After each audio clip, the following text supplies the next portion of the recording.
గోంగూర శనగపప్పు కూర. శనగపప్పు గిన్నెలో పోసుకొని శనగపప్పును మంచిగా కడుక్కోవాలి.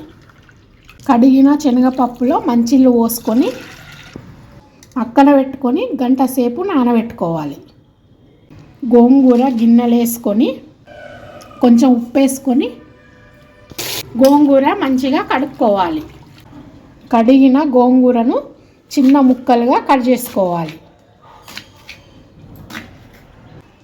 కట్ చేసుకున్న గోంగూరను ప్లేట్లో వేసుకొని పక్కన పెట్టుకోవాలి.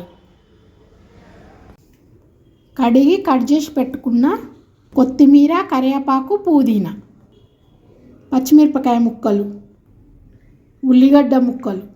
స్టవ్ వెలిగించి గిన్నె పెట్టుకొని గిన్నె వేడైనాక కూరకు సరిపడినంత నూనె పోసుకోవాలి.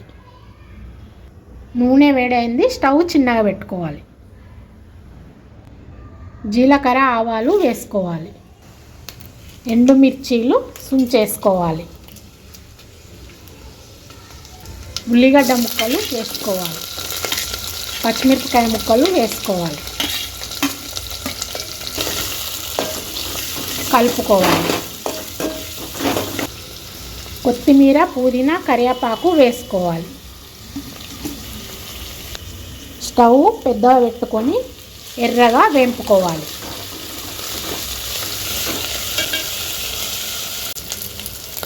ఎర్రగా అయింది, అల్లం వెల్లుల్లి పేస్ట్ వేసుకోవాలి.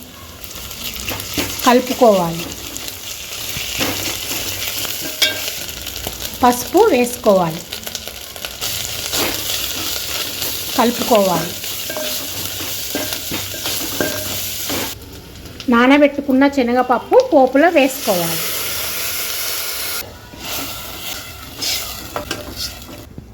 పప్పు ఉడకడానికి సరిపడినంత నీళ్లు పోసుకోవాలి. మూత పెట్టుకొని పప్పు పొంగకుండా ఉడికించుకోవాలి. మూత తీసి పప్పు పొంగుతుంది. స్టవ్ కొంచెం చిన్నగా పెట్టుకోవాలి. కొంచెం మూత తీసి పప్పు మెత్తగా ఉడికించుకోవాలి. మూత తీసి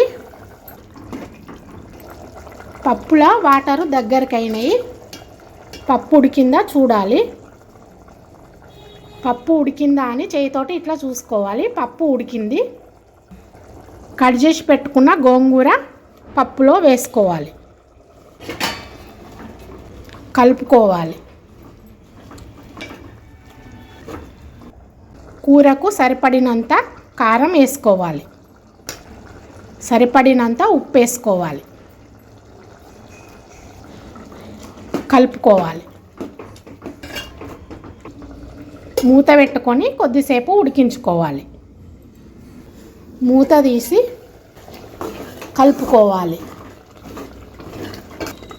గోంగూర శనగపప్పు కూర ఉడికింది. స్టవ్ బంద్ చేసుకోవాలి. గోంగూర శనగపప్పు కూర రెడీ అయింది.